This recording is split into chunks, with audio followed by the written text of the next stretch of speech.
and welcome to the Doofcast, a film and TV podcast from Doof Media.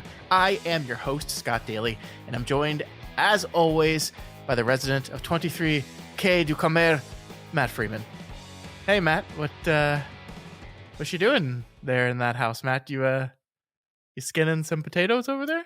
Yeah, you'll be interested to hear about my potato skinning technique. So I cut toward myself, and I make sure that the tip of the knife is always coming really close to my skin. Good.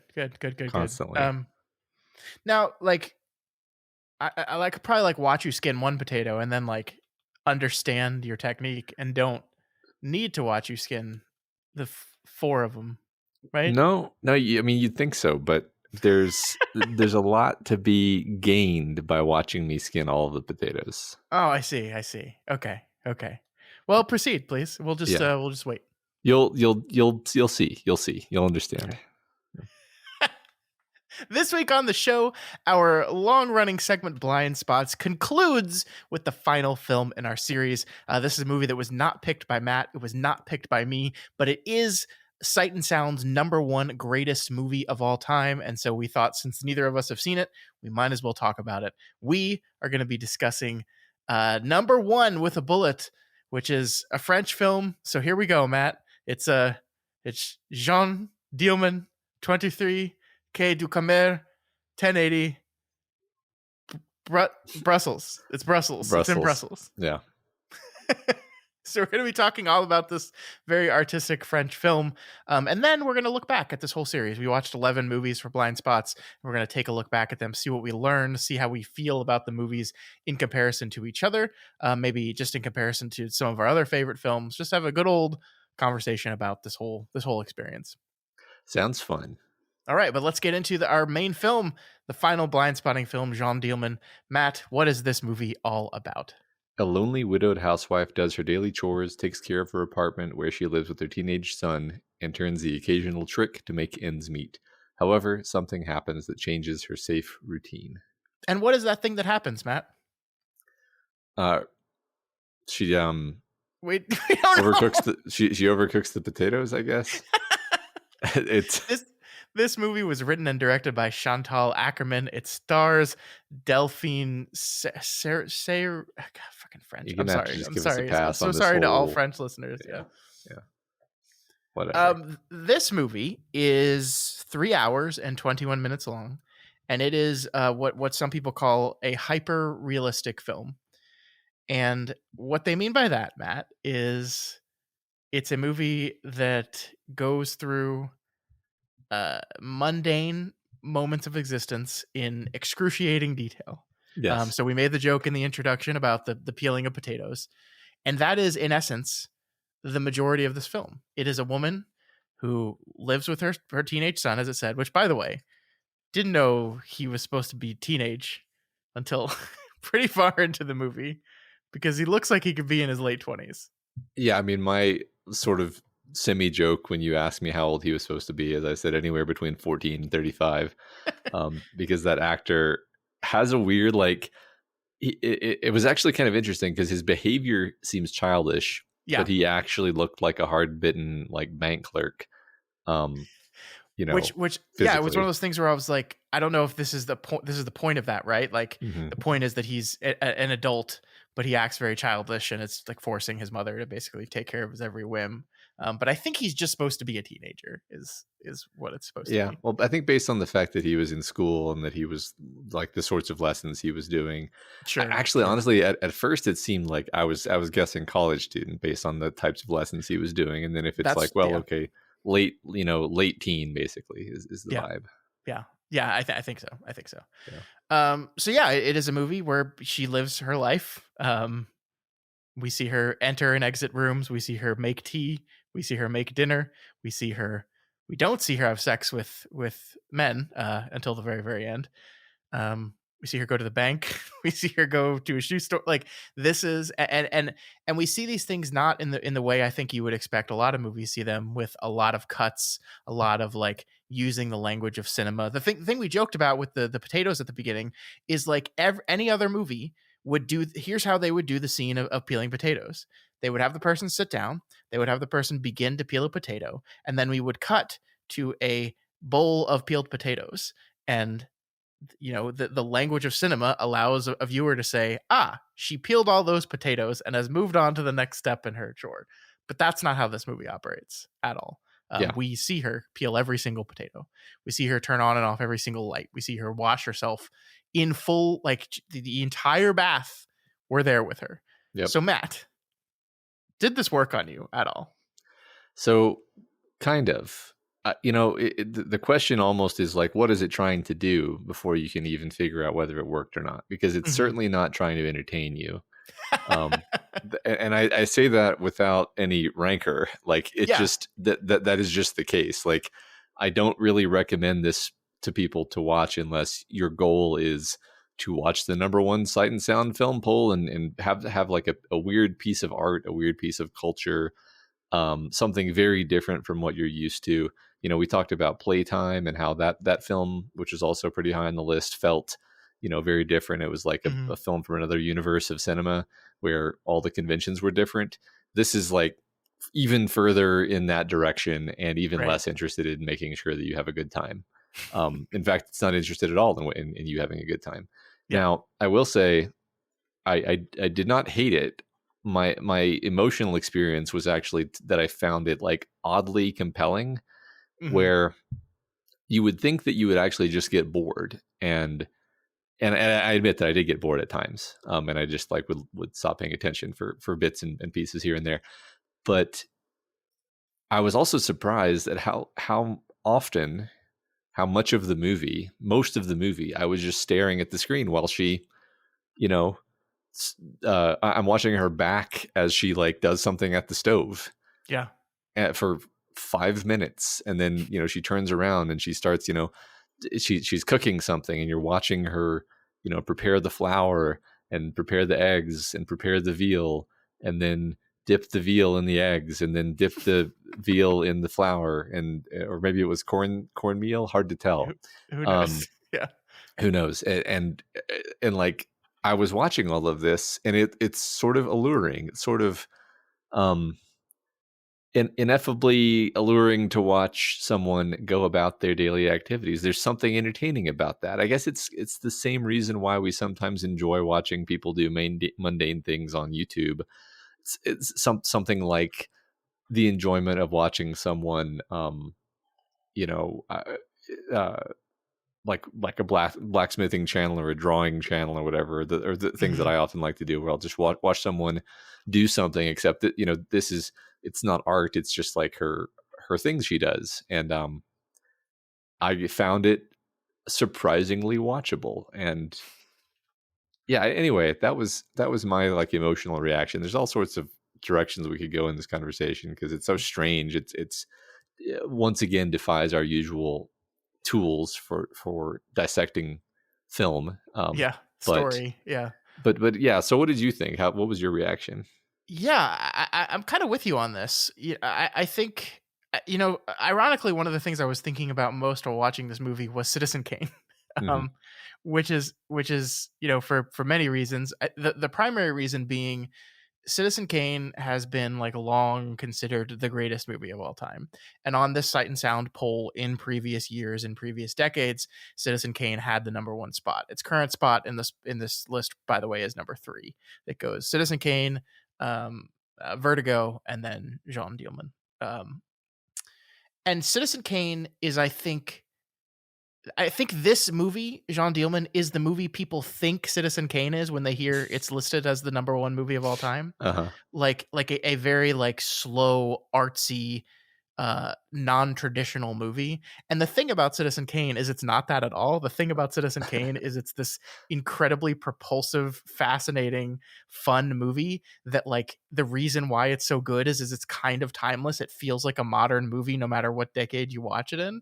But like, this movie is exactly what people think Citizen Kane is, the people that haven't seen it. And I don't say that negatively towards it. I genuinely was fascinated by it, and in all the ways that I think that the reason why critics love it and the reason why you enjoyed it is you're kind of just dumbfounded by how this thing is working on you, because you're absolutely right. It's this thing that is set up to almost be this voyeuristic view into a person's life, and you can't turn away. You don't understand why you can't turn away. Nothing is happening, and things eventually do happen, right? Like, we basically, the structure of the movie is it takes place over the course of 3 days. The first day is an average normal day for her. The second day she kind of starts to collapse a little bit, and then the third day is the day that she murders one of her customers, and that's the end of the movie. We kind of see her fold and collapse over the course of these 3 days. So things do happen, but they happen so slowly and so deliberately. But yet, like, this is the thing I want to focus on most with you right now is, like, there's a cut you can do of this movie that makes it an hour long. Yeah, right. I mean, But I I think was that takes everything that's special about the movie out of it. exactly. Yeah, I was joking with you earlier that I want to make a 10-minute version of this movie where I take every one of these, 10-minute static shots and just like cut it so that you see, for example, you see her serve dinner, and then you just cut to the end of dinner, or you cut to the Mhm. next scene, because maybe literally nothing, quote unquote plot relevant happened other than they ate dinner, um, which is, which is a whole interesting statement in itself, because that's kind of what the movie is saying. I think at the Mhm. level of message is like, this is the substance of people's lives. We're following this woman around. We're Yeah. engrossed in her, in the minutia of her life, and these little gestures that she makes, in the specific way that she goes about things, in the tromping of her shoes as she walks through the house, which she never takes off, Mhm. even inside the house. It's, it's That really bug exhausting. you? Well, that specific element, I was like, it says so much about the character. It's such a, the movie has no real soundtrack. The closest thing to a soundtrack is clomp, clomp, clomp, clomp, Yeah. clomp, clomp. These shoes pounding all over the house, and she says so little. She says so few words in this movie. It's really Mhm. remarkable. And there's music in a couple places, but it's all It's diegetic. diegetic, right? It's just Yeah. them listening to stuff, yeah. And so that's why I brought up the shoes. Is just like, it's this almost like oppressive note throughout the movie, is the sound of her Yeah. shoes. um but yeah, so in terms of message though, like what the movie is saying, I think has a lot to do with this idea of this stuff actually matters. I think that the director said something along the lines of like, we act like a kiss or a car crash are the only things worthy of being the subject of art or cinema, and that they're Mhm. somehow like better than um other things. And I'm like, so part of me is like, that's not why. It's just that people want to watch that. Okay, it's because it's Yeah. more entertaining. Calm down. But fine. It's centering just like the normal experiences of this woman, and it is a feminist film. It is interested in the fact that it's a character, it's a woman specifically as the main character, and she has, there's a lot of what you could call women's issues, I think, threaded throughout this. The whole script, the whole story is actually, this widow, her life sucks because she's a woman in this man's world, Mhm. and she's a widow, and she has this son to take care of, and she has a hard time connecting with him, and she's turning tricks to make ends meet.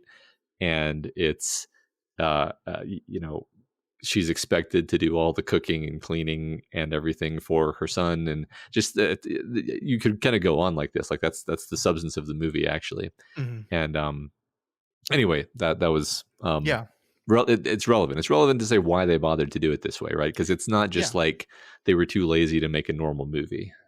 No, it is paramount to everything, the mundanity of it. And, again, we joked at the beginning about how there's no event, like, this IMDb summary says, like, until an event changes everything. And it's like, there really is no single solitary thing that causes her to murder this guy. Hmm. It's just kind of this, the unbearable weight of everything, of everything we've seen over the course of these days, like, just like, the clomping around, the going from room to room, the having, she turns the light off every time she leaves a room and shuts the door. Every time she, you know, we see her light the burner on the stove like 16 times throughout the course Mhm. of the movie. The scrubbing pots and pans, making dinner again, burning the potatoes, having to go. Oh, then we get the potato sack out. Oh no, there's only one potato left. Now I have to go to the store and get a whole new sack of potato. Like just the weight of mundanity, it just becomes overwhelming. Mhm.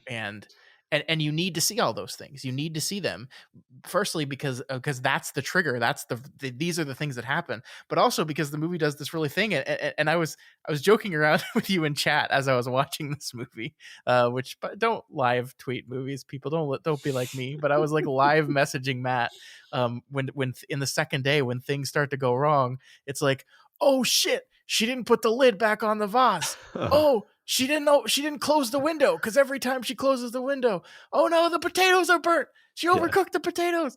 Oh shit. But that stuff matters, and that, like, the movie creates this world in which we pay so much attention to the intricate, every every moment details of this woman's life, that when they start to change that way, it is like an oh shit moment. It Yeah. is like this Yeah. moment of oh, what does that mean? What are we doing? And as these things compound on each other and get worse and worse and worse, you just don't know where they're going to go. Yeah.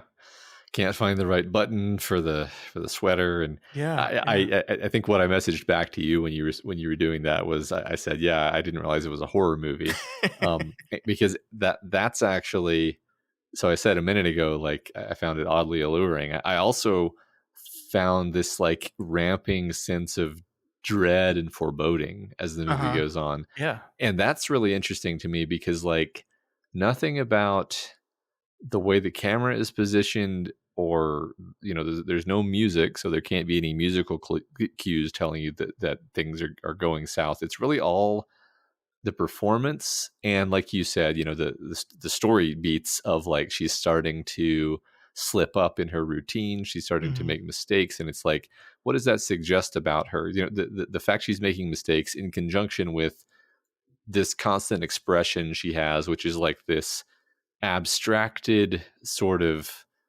like fixed attention where it, it's it, it's like a, I don't know how much of this is like projection, but it's like it feels like there's this deep unhappiness like leaking through the Yeah. performance, and it's being suppressed by just the monotony of routine. Like Mhm. routine is what is keeping her together.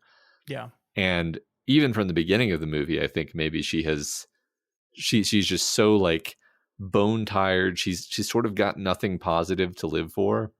Yeah. Like she doesn't really enjoy listening to the radio. She doesn't have any hobbies like kicking back and reading a novel or something. She's Yeah. just like this machine that goes through the motions of all of these routines, none of which she particularly enjoys, some of which she obviously finds unpleasant. And then even when she goes to bed, there's not even a sense of like, time to take a rest and relax into my PJs. It's like even that is somehow subsumed into this Yep. monotonous routine. And um and so that I think is where the dread is coming from. The sense of dread is like you're just the mask is slipping Yeah. slightly more, and you're understanding how desperate this person actually is. You're waiting for her to scream, I think, Hmm. is one thing that I felt about the performance, is like there was just this scream of anguish behind those eyes and that face constantly, Hmm. that she just refuses to let out. And I totally agree with you that the routine is what's keeping her going. One of the most fascinating clues about that to me was she gets this letter from her sister, I think, Hmm. maybe. I think so. I think Um, it's her sister. Yeah. yeah, her sister who's living in Canada now, and she decides to read this letter out loud to her son.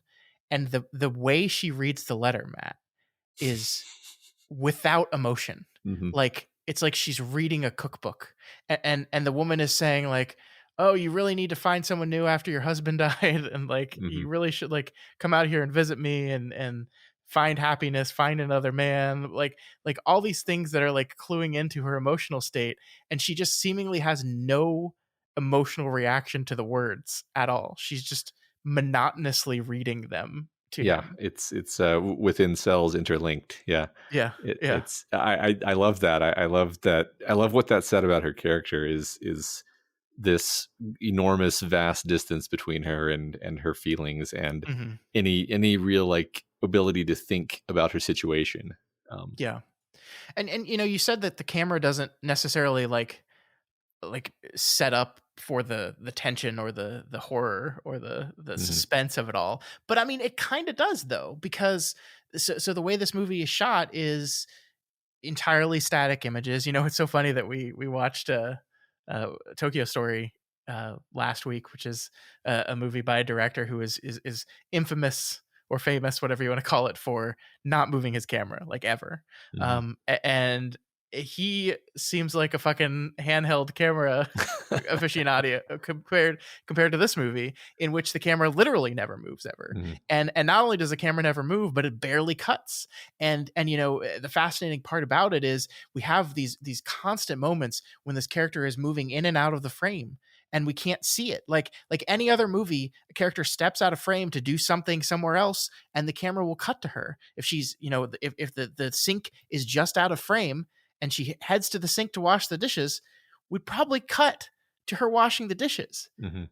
But this movie just leaves the frame bare and lets us sit there looking at nothing while she's, at the edge of it, washing the dishes, or reaching up for a cabinet that's just above the top of the frame, or just below the frame, or just like constantly things are happening outside the frame, and we are not privy to them. We are not allowed to see it. I'm not like, we spend so much time in this apartment, Matt. I'm not sure I could give you a geographical map of it, because the way we're situated in this room is we have certain angles and we don't cut to other angles. Yeah. Only sometimes we do. Like I think one thing I did notice in day 2, as things start to fall apart, we for the first time cut to a different angle of the kitchen Mm. that we haven't seen before. Mhm. And that feels like, because we spent so long seeing the kitchen from one point of view, that suddenly we cut to another point of view and it makes it feel like a different space. But for the most part, we're just stuck in this static, unmoving, unwavering view of her life, and can't see anything along the edges of it. Yeah, that's a great point. That's really interesting. I mean, I did notice that, but I didn't really think too hard about the fact that that ties into what we're doing, where there's sort of always one and only one perspective from which this hallway is being shot, or this bed Mhm. is being shot, or Yeah. the kitchen table is being shot, and that just like every other element, like reinforces the monotonous consistency of all of this. It's Mhm. not only is it the same table, not only is she setting the table in the same way, not only is she serving the same thing she always serves on Thursday nights, but also the camera is in exactly the same place and at the same angle and Yeah. just not moving. Yeah, that's great. I didn't actually notice the new angle in the kitchen, but I'm sure you're right. So it's the one I'm thinking of is, like, I think we don't see the sink for the longest time, Mhm, because and then the angle basically flips to the other side, where we're instead of the stove being on the left hand side of the frame, it's suddenly on the right hand side of the frame, and that mhm, allows us to see the sink for the first time. mhm. Um, I'm saying this was something that wasn't presented until day 2, until her unraveling begins, but I don't know that for sure. Mhm. I think that. Yeah, I sure. I mean, it's possibly related to the fact that Mhm. she burns the food and she has to dump it down the sink, and so Yeah, yeah, we yeah. see the sink for that reason, maybe. Man, Um, how do you overcook potatoes? I mean, right. Well, I think the actual mechanism there was that her John arrived and she went and had sex, and then when she came out, the potatoes were burned or yeah, but overcooked or that happened the whatever. first day too. Like that she was cooking dinner, he arrived, she had sex with him, and then she was still back in time for the potatoes to be at It, perfectly cooked. it is interesting, right? I think you joked at one point, like, how do you overcook potatoes? And like part of me wants to be like, is that a joke? Like, did she even overcook the potatoes, or is this like part of her unraveling, is like Hmm. thinking that she did, or Yeah. like having a feeling of dissatisfaction because like she throws out the potatoes later. I believe she um like makes coffee and it like doesn't like it and throws it Yeah, out and takes like a starts sip and over. throws it out. Yeah. And it's this interesting like turn where the things that she has done routinely start to be like unacceptable or distasteful to her. So Yeah. it's like first it's the potatoes and then it's the coffee and then I guess it's the The sex. button. Yeah, like just little all these little dissatisfactions are just creeping up on her and she just can't tolerate it anymore. Well, the sex is interesting, right? And this is, I think, worthy of conversation because Hmm. this is a movie in which every minute detail of her life is shown, except for the sex. Yeah. In the first 2 days, the John comes to the door, she leads him into her bedroom, and then the bedroom door shuts, and we don't follow them in there. Hmm. We don't cut to the bedroom. There is a frame in the bedroom that we see where she, like after it, she'll come in and clean up the bed and open the window to get that nasty sex smell out of there. Hmm. But we don't get to see the act. Now that changes on the third instance of it. But it is really interesting that, and I think this maybe speaks to Ackerman's point of like, I want to tell a story where like sex is the thing we always tell stories about in film. And I don't, so I'm going to intentionally choose not to show the sex. But I also think that matters here because in the third instance is when we do get to see the sex. And this is when she ends up killing the man. And I guess my question for you on this is, I'm unclear if she was enjoying the sex and that is what was upsetting her, or she was like having a viscerally negative reaction to it and that's what really drove her over the edge. Like I honestly don't know. Yeah, so my reaction in the moment was that she was just like disgusted and overwhelmed and it had pushed her over some line that she just couldn't handle anymore. Yeah. And then interestingly, when I kind of read over the summary of the movie later, because I had to have the movie explained to me, um, it was like she either is disgusted by or has an orgasm. And I was like, oh, I guess that's possible. Like Okay, because I'm glad I'm not the only one that wasn't certain about that. That's good. well, That's and, good to and I hear. think it's intentionally ambiguous actually. Like I Mhm. really I really do think you're meant to be like could have been either way, which is a fascinating choice. And I think like you said, even if she was enjoying it, maybe that in and of itself is what pushes her over the edge and Yeah. and and she finds that upsetting. There's one scene we didn't talk about at all, but I think it's sort of a hinge for the movie. I think it happens. I don't know if it happens halfway through because it's an incredibly long movie, but it felt to me like it happened halfway through, which is like when her son. I guess it's the second night when she's putting her son to bed, and and so okay. So the first night she puts her son to bed, and he asks her some question about how she met his father, Mhm. which is kind of interesting. Number one, because wouldn't he know that already? It's like no, she's never told him this because she never talks.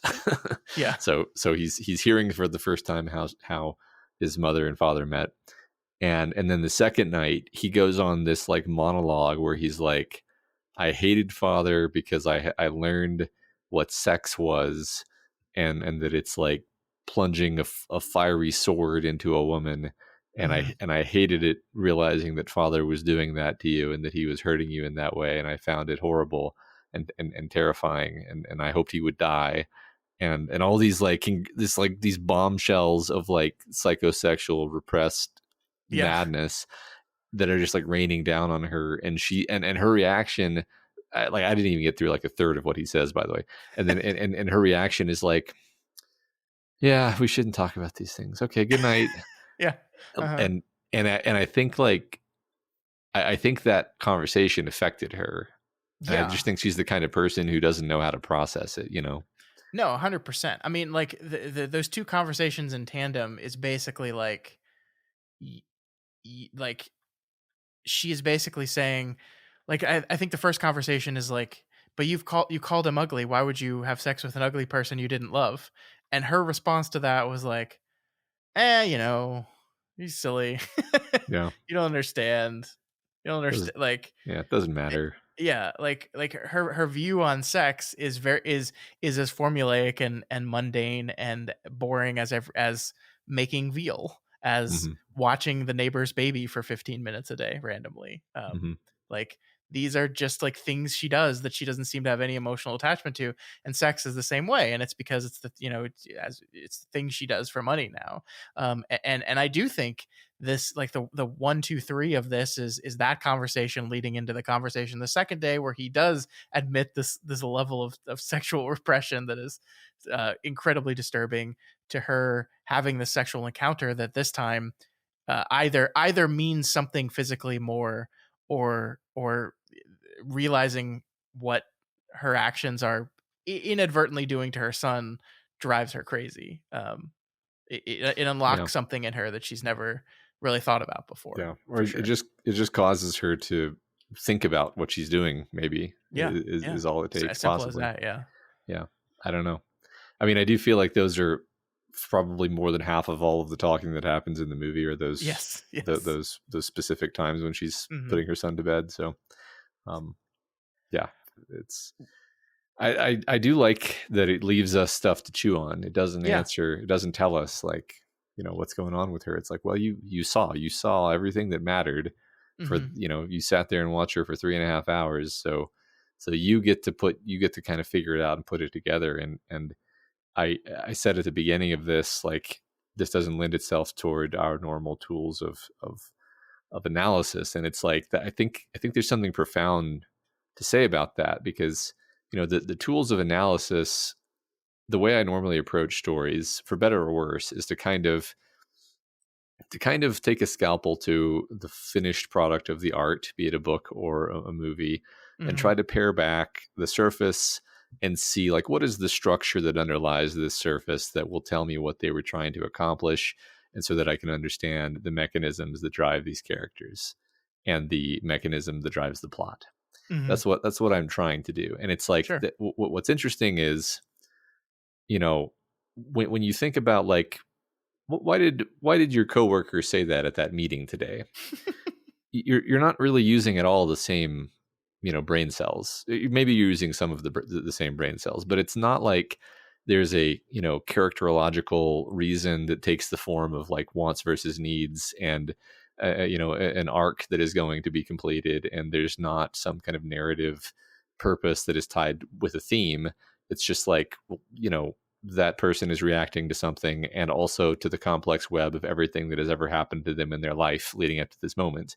Hmm. And and it, it and and there is no simple underlying narrative structure that you can reduce that down to. And that's what I think is cool about this movie, and maybe you could say movies of this type, artistic movies of this type, is like they're kind of gesturing at this reality, which is like, you'll never there's no two-sentence explanation for why Jeanne Dielman had a breakdown. Like, Hmm. you have all of the information which is that you watched her go through her life, and if you can't make a conclusion based off of that, then I don't know what to tell you. That Yeah. is presumably what the filmmaker would say. Is it's not about like, we did a character tree exercise on a sheet of paper. It's like, this is a person. This is art about humanity. This is Yeah.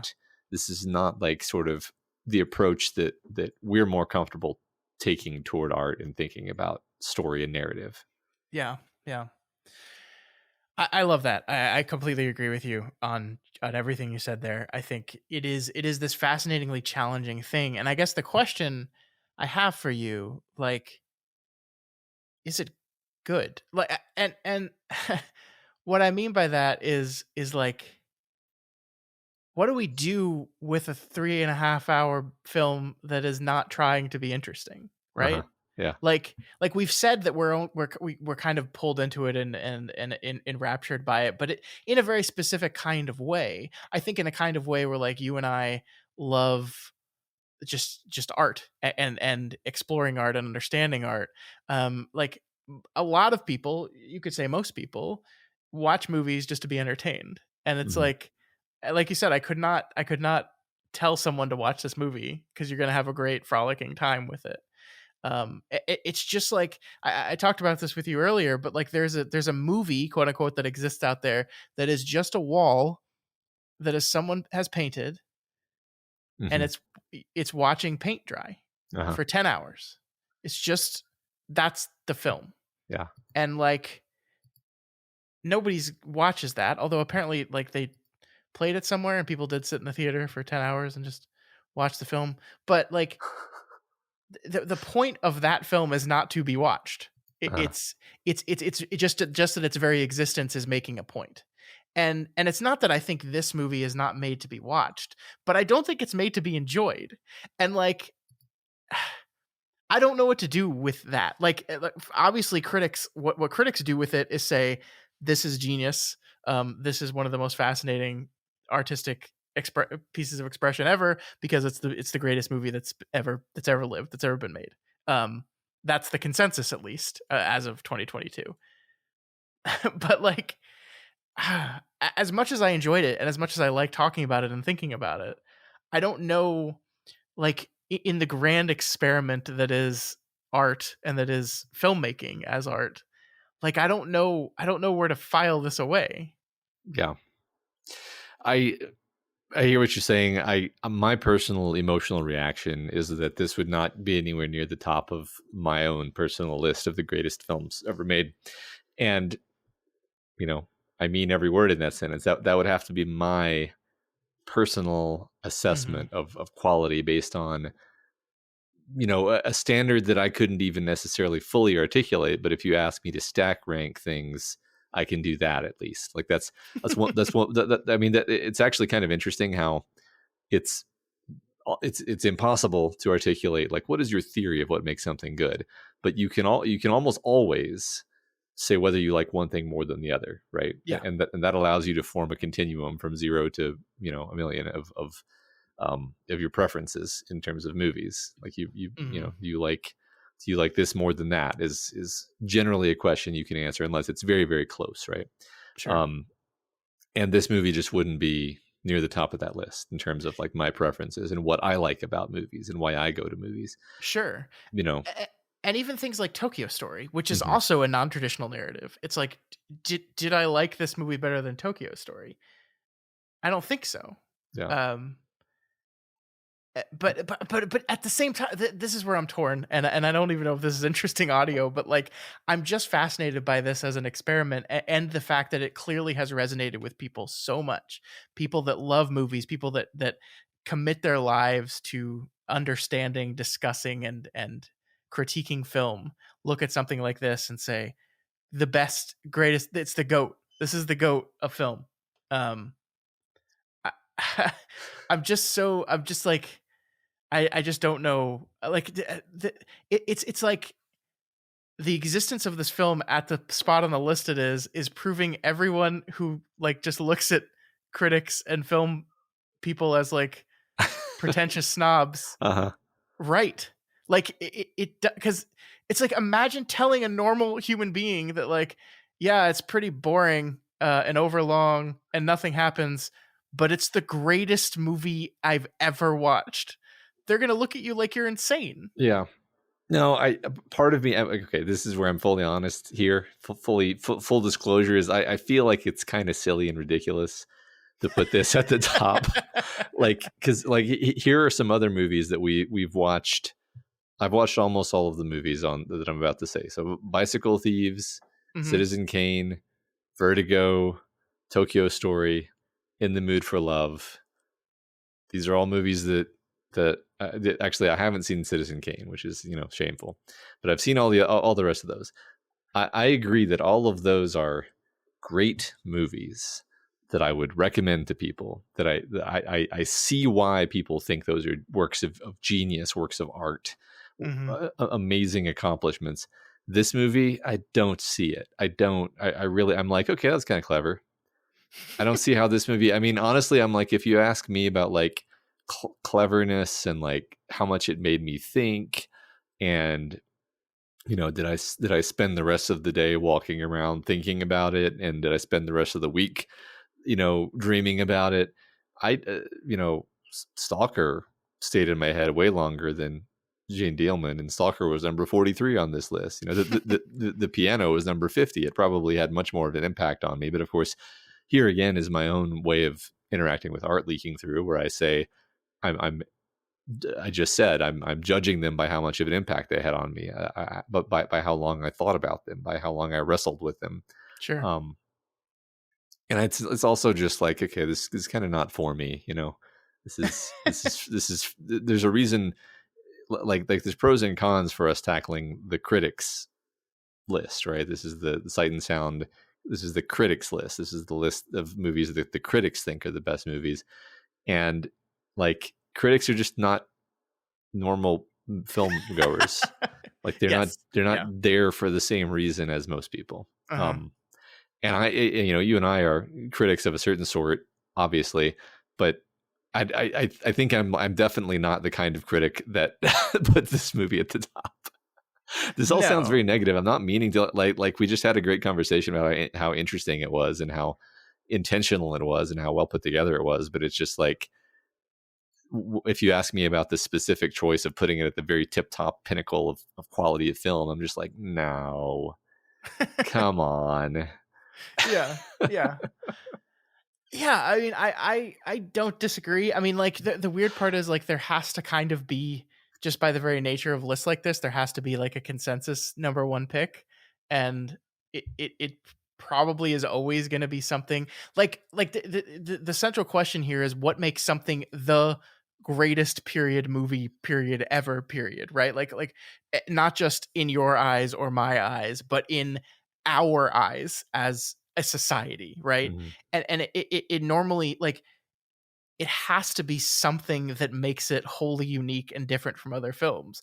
In Citizen Kane, it was, we talked about the fact that this is just an incredibly modern film that was made 85 years ago. That just like plays just as fucking well today as it did back then.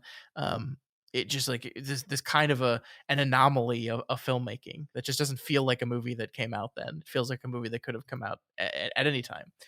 Yeah. This is a movie that is like nothing else that has ever existed before. Mhm. And it it just the other thing I was thinking of because I've been watching Ghostbusters with my son on repeat basically. Mhm. I don't know how how well you know that movie, but there's a scene where they're arrested and in prison and are viewing the blueprints of the building that Dana lives in. And Peter says something to the effect of like, I guess they just don't make them like they used to.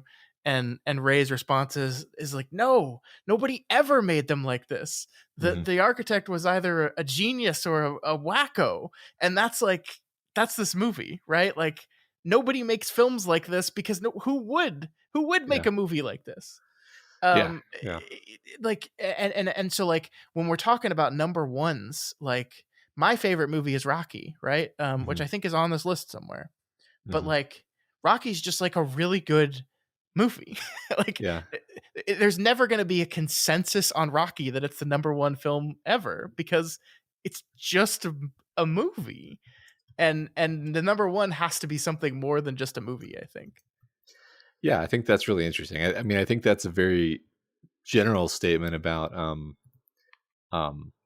like lists actually. Yeah. They're not just film, but like any time there's going to be a number one of anything, it's gotta there's got to be something kind of weird and off and different that makes it stand out. Hmm. And that can cause like the number one slot to be held by something that's kind of extremely strange compared to, other stuff that Yeah. you might find on that list, even a few slots down. Yeah. Yeah. No, I agree. There's also a sort of calculus behind all this where it's like, um, the top films on this, on not just, several of the top films on this list, but also top films on other critics lists, they disproportionately are period pieces, Hmm. um, about in foreign languages, filmed in foreign countries. Hmm. We got Jeanne Dielman, Tokyo Story, In the Mood for Love. We had Bicycle Thieves is on the top of a lot of lists. Um, there's a bunch of French films toward the top of this, which so I think it's just kind of interesting. There's also, there's weird sex stuff in many, but not all of these. Um, so I just think like there is a sort of internal rubric that critics have in their head too, just as we do in ours, and Hmm. it has a lot to do with like, the artistic merit. And I think for a certain type of critic, artistic merit has a lot to do with like, um, is it, representing some slice of history? Yeah. No, I think that's fair. I mean, the same kind of calculus goes into award show every year, right? Mhm. Am I voting for the best performance, or am I voting for the performance that says the most? How do I use my vote, and what do I use my vote to say about the industry and about the art form? That matters, and that is and I don't want to be cynical and say like that's the only reason people voted for this is because it was this incredibly avant-garde different film directed by a woman about women that's a like I don't want to be that cynical and dismissive, but like you would be lying to yourself if that's not if those politics are not part of your thinking process when you, a critic, are sitting down to submit your personal top 10 list. Mhm. Mhm. Yeah, 100%. Yeah, I agree that is a factor anytime anybody is being asked to vote, is, Hmm. all of these different considerations. And I think that actually really strongly comes into play when it comes to ranking things. This is Yeah. something I noticed. I don't know if I've ever mentioned this on the podcast because nothing ever came of this, but I actually did this project, like sort of a personal project, where I made a little program that would, it took a list of all of the books we've covered for Doof, and it would pose two of them next to each other randomly, and it would be like, do you like A or B more?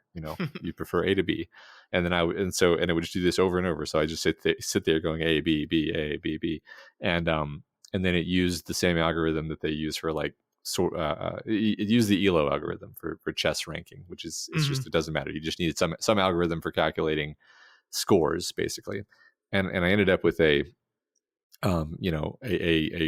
ranking of all of the books that we've ever covered. And it was really interesting because like after you do that ABB exercise long enough, you can then look at the full list and be like, yeah, that's true. I like this more than this, and I like this more than this, and I like this more than this. But it's like, it's interesting because the reasons why you like number, like it can be very unclear. Like, why do I like four more than five?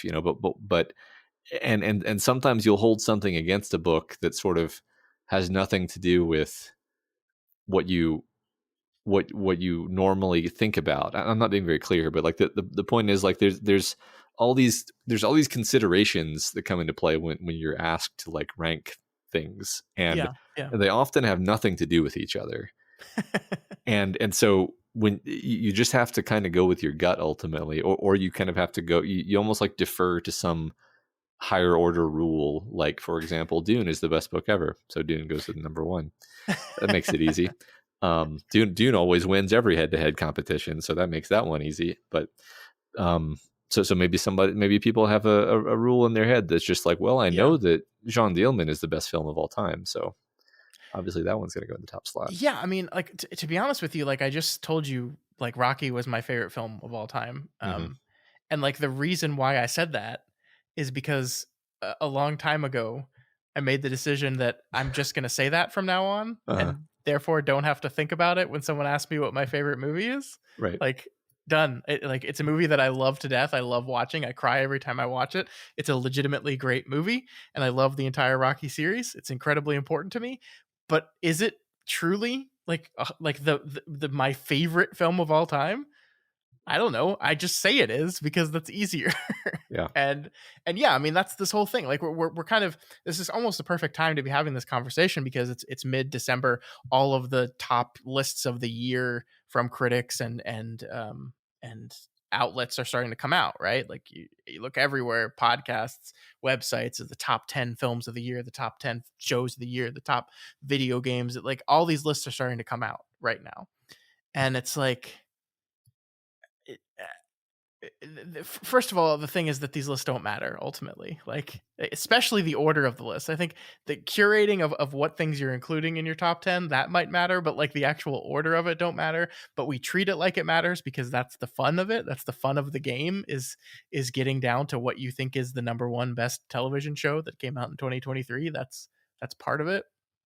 But Right. yeah, I mean, there's so much more going into it than just, hey, I really liked this. Yeah. Yeah. Yeah. And you can't even necessarily say why you liked one thing more than another if they don't really compare that No, no. that well. Like I think it goes back to kind of the way you opened this particular part of the conversation is like maybe just like when something is so weird and distinct that counts in its favor because it's like, well, I don't know how to compare it against anything else. So I guess Yeah, it like how do you compare, like I'm looking at the list of movies we talked about.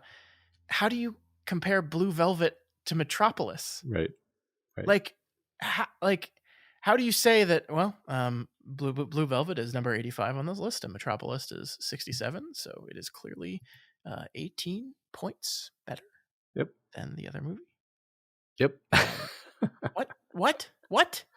Yeah. One's a weird David Lynch noir, and the other is this incredibly influential German sci-fi movie. Like I just there is no comparison point, Yeah.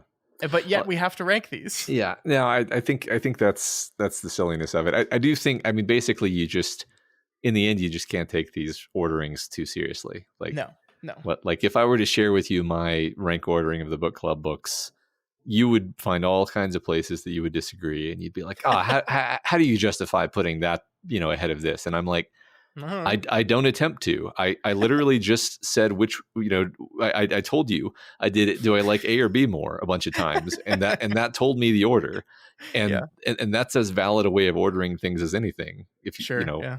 in the end, it's just like you gotta if you have only one dimension that, which is what a list is, then you got to make some weird comparisons. Yeah. Um, Which ultimately to me, like the thing that I loved most about this project is, to me, I think we were doing exactly what you should do with this list, which is, oh, here's a list of the 100 greatest films of all time.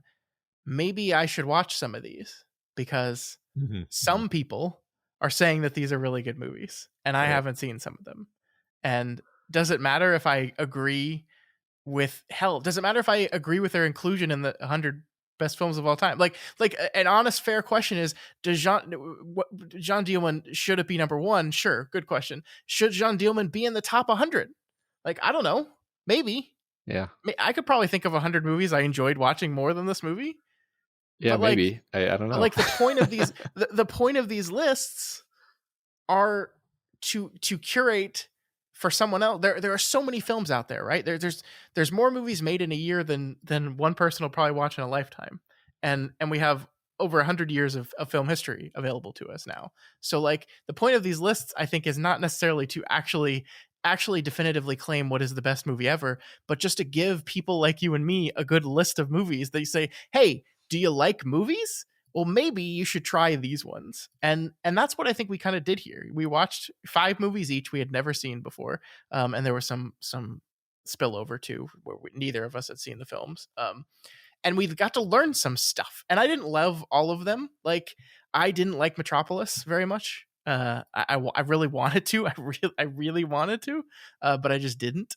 But man, I like, this is probably the least popular thing we've done on the show. Mhm. Right, just from like a numbers perspective, which to be clear, I bear no ill will toward our listeners for that. Like, I listen to plenty of podcasts, movie podcasts, where like it'll push the notification to my thing. I'll say, oh, haven't watched that movie, delete, and move on with my life. And I just think that's what a lot of people did for a lot of these movies because they hadn't seen them either.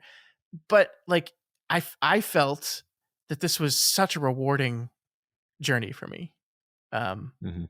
even if, and I'm not, I think we kind of, we thought about before the show, are we going to like re-rank them? And after this conversation, I just don't want to do that, Matt. Um, Yeah. but like it's very possible that I would look at this list and knock every single one of these out of my top 10, top 20, top 50, whatever, which doesn't exist, by the way. I don't have a top 10, top 20, but I don't, that doesn't exist.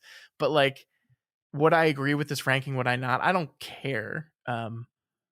Yeah. I just love that we got to watch some really, really, really interesting movies. I agree. I agree with you. I think that was exactly what we wanted to do. There are Hmm. now roughly 10 movies that you and I have not seen before, and now we have, or you know what I mean. Yeah. um, and many of which I'm very glad that we did get the opportunity to watch. I mean, the like the worst I'll say is that like some of these I didn't particularly love, and I found to be a bit of a chore to get through. But even so, I think we enjoyed talking about them afterward, and Yeah. now I always have it's I guess it sounds mildly pretentious to say it this way, but like it's good to have watched Metropolis, even if Hmm. you found it sort of tedious to get through, because it's like, well, now I know how to say informed things about this critical piece of culture. Like Yeah. that's and also like then I can go be looking at some totally different art exhibit somewhere in the future and be like, oh, hey, this is like that one shot in Metropolis, Hmm. and you're in conversation with the human race in this spectacular Yeah. way that is just a delight, actually. I agree, and I feel the same way about Jeanne Dielman, where I am as much as I struggled through this movie at times. I am glad we watched it. I am very very glad I watched it. Because now I have watched it and now I can speak on it, and now like as you said, like one day, and it's probably already happened, but one day someone's going to make a movie that is clearly influenced by this film, right? Hmm. And I will get to watch that movie with the understanding and knowledge that I gleaned from this movie. And that's just kind of how art appreciation works. Like I mean, like the one thing Stephen King says to aspiring writers, what should I do? Read, Hmm. read Hmm. everything as much as you can, to learn and to understand. And I think that's the same with if you love film, if you want to understand film more, the greatest thing you can do is watch as many different kind of movies as possible. Um, Yeah. and and I'm so thankful for this project. I really am. This is great. And like, look, we could return to this top 100 and probably pick another 5 each. That like it was 100 movies and we only picked 5 that we hadn't seen. There's plenty on this list I haven't seen. Yeah. Yeah, yeah. I mean that's true, and I'm actually kind of like stuck on something you just said. You talked about like the direction I pinged off was like how this has sort of changed the way I see movies, which is a really dramatic statement to make. But it's like so many of these movies were either formative to everything that came after them, or just very different and weird in a way that stretched my understanding of what you could do with the medium, um, Hmm. or or um, or just really emotionally impactful in a way that is not common, or playing on some particular highly nuanced specific emotion that really impresses you with like how specific you can get with the emotion being conveyed by a movie. All of Yeah, these things I legitimately think have stretched and changed my understanding of what you can do with a movie. So hey, for a project that we did over the course of a few weeks, I would call that a big success. I'm really glad we did this. 100%. I completely agree. It's awesome. I think the recommendation out of this would not be just, hey, go watch these. If you care about film and film history, film appreciation, criticism, watch these 11 movies. I think yes, that. But my further recommendation would be do the same project yourself. Pull up this list. It's linked in the show notes of this. Look through the top 100. Hell, look through the top 250 because they have those too. And just pick a handful of films that, oh, I've heard about this, but I've never seen it before. Hmm. Just pick them and watch them and just see what happens. You might not like them, but who cares? Who cares? Like sometimes people get bent out of shape about these lists. Sometimes we did it ourselves when Rolling Stone released a list of the 100 greatest action films of all time, and there was a whole lot of dumb on that list. But like ultimately, what does it matter? It doesn't. It's just a Yeah, list. yeah, yeah. And I think one thing you said is it's meant to stir conversation too. So Right. Yeah. sometimes Yeah. people are going to be dumb on purpose. Hopefully not too Very often. true. Very true. Yeah. So for a refresher, Matt, let's go through. We're not going to re rank them or anything, but let's go through what our 5 picks were in case someone is jumping on this at the very end. And so I guess you can start with what were your 5 again? Remind Yeah. us. So my 5 were should I do the number that they were at too? Does it matter? Sure. Why not? Yeah. So mine was the at number 85 was Blue Velvet, David Lynch. At number 67 was Metropolis, the very old classic. Number 50 was The Piano. Oh, sorry, that was you. Yeah, don't take my The, movie, man. I didn't say anything. Number 45 was Barry Lyndon, one of my missing Kubrick films. Hmm. 43 was Stalker, which I still think is maybe my favorite from this list. And then number 8 was Mulholland Drive, another Lynch film. Yeah, Yeah, you did a double Lynch in this whole thing, I which was did a great. double Lynch, and yeah, which like dramatically increases the amount of Lynch that I've seen in my life. So And my 5 were at number 50, The Piano. A beautiful, beautiful movie. That I think Blue Velvet was our first one, right? And then I did The Piano after it. But man, I was kind of blown away by that movie. I really mhm. liked that one. Yeah, me too. At number 41 was Rashomon, an embarrassing hole in my filmography, considering how many times it's referenced and used and taken. But I think that might be my favorite of all the movies we watched was Mhm. Rashomon. I love that movie. Okay. Number 23 was Playtime, a very quirky, weird French comedy film that I really loved. Actually, Mm. I expected to like it, but like, man, what a fun time that was. Yeah, yeah. I remember that as one of my favorites on this list. Honestly. Mhm. Number 5 was the Wong Kar-wai film "In the Mood for Love." This beautiful, heartbreaking tale of love lost. And then my fifth pick was the number 4 greatest film of all time, Tokyo Story, the movie we talked about just last week. A film that has forced me to uh, view my relationship with my parents in a way that I just never have, and my kids, frankly. Yeah, yeah, fair. And then, of course, we watched Jean Dielman, the number 1 film of all time, the undisputed champ of Yeah. films. Yeah, whatever. I do like that we. I'll say this: I'm really glad that you and I sort of agreed to do this thing where it's like, okay, we're going to pick 5 each, where presumably we each have some reason for picking these 5, and Hmm. then we're going to pick another one, and that other one is not going to be picked for any particular reason other than lots of people seem to think it's worth watching, Yeah. Hmm. and it was fun to talk about. Yeah. But I agree. yeah. I agree. This was great.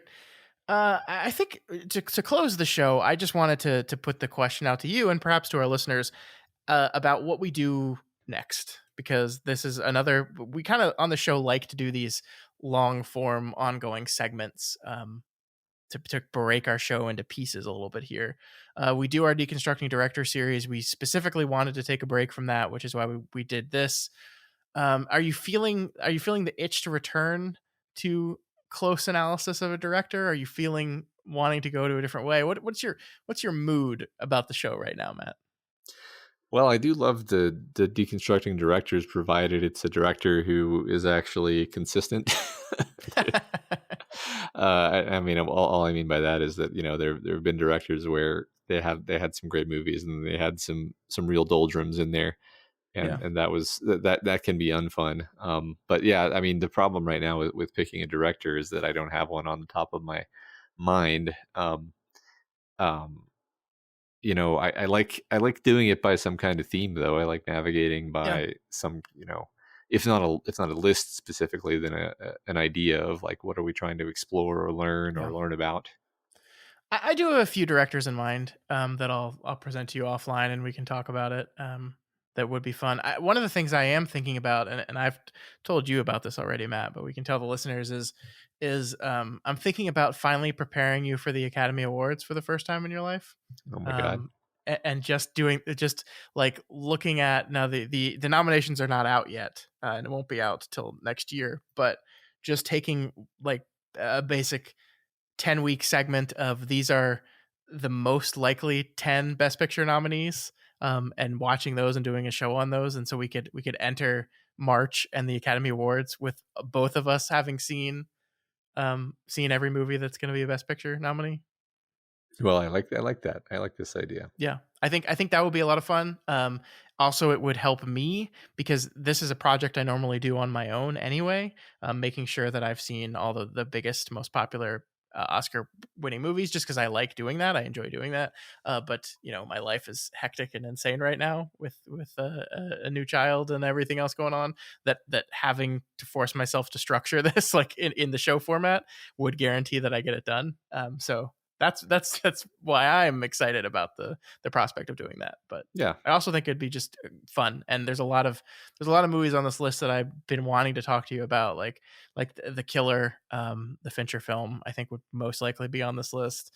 Killers of the Flower Moon, the new Scorsese picture that I'm really excited about seeing, would most likely be on this list. There's a lot of really interesting films. It's a pretty good movie year. And so I haven't seen near as much as I need to. It would allow us to finally have our Oppenheimer episode, Matt. I still haven't seen that movie, but we haven't gotten to talk about it because of that. It would be nice to be properly caught up on the Academy Awards for once. For the first time ever. For the first time ever in my life, yeah. Yeah. Okay. So yeah, we'll noodle on that, and when we come back next week, maybe we'll have a better idea of where we go from here. All right. But next week, we are doing a canon episode. So I think I sent a nominee out to the council today, and we a nominee notification, and haven't gotten a lot of nominees yet. So we might have to just pick the canon ourselves. We might have to just pick Batman Returns. Say this is what we're doing. Yeah, it is a Christmas movie. Yeah, it is. We'll see about that, but we will be doing a canon episode next week. It'll be our final episode of the year. We have decided to take off the week between Christmas and New Year's off for Christmas and New Year's. I'm off of day job work, so I might as well be off of podcast work as well. Sounds good.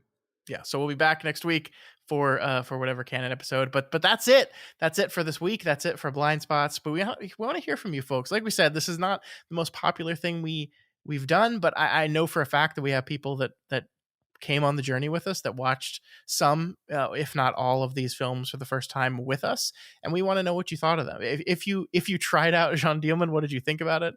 If not, what did you think about the rest of the films? Let us know. Let us know about this whole journey. What did it do for you? If you want to try this on your own, what films would you pick for your top 5 blind spots on this list? You can let us know. Please let us know. You can reach out to us via email at doofmedia@gmail.com, or on X at doofmedia, or over at the subreddit r/doofmedia, or just find us anywhere. Just come up to me in the street and tell me you're 5. That'd be fine. Yeah, that'd be totally fine. That wouldn't be weird at all. And if you're not already subscribed to the Doofcast, please do so, and you'll never miss an episode. You can find us on all of those podcasting platforms. Indeed. And if you like what we do here and want to help support us, consider becoming a patron of Doof Media. You can head over to patreon.com/doofmedia and support us at any of the available levels. We have bonus episodes of shows coming out just about every week. This week was another episode of Other Levels of the Tower, which is our Stephen King adjacent episode. We watched a film, Creepshow 2, which has a Stephen King short story in it. And it was a fun conversation. Yeah, I really enjoyed that. Matt, is Creepshow 2 better than Jeanne Dielman? Interesting. I'll have to think about that, and I'll get back to you next time. Such a dodge. Dodge. In the meantime, please consider rating and reviewing us on Apple Podcasts, where if you do so, people will be like, hey, 5 stars? And then they'll click on it. No, what's going to happen is people will be like, hey, is that the guy that said Creepshow 2 was better than the greatest film of all time? Yeah. Let's listen to him. Yeah. Heard it here first, folks. Creepshow 2. Starring by the transitive property, greatest film of all time. The top 101 Doof Media list. Oh my gosh. We'll see y'all next week.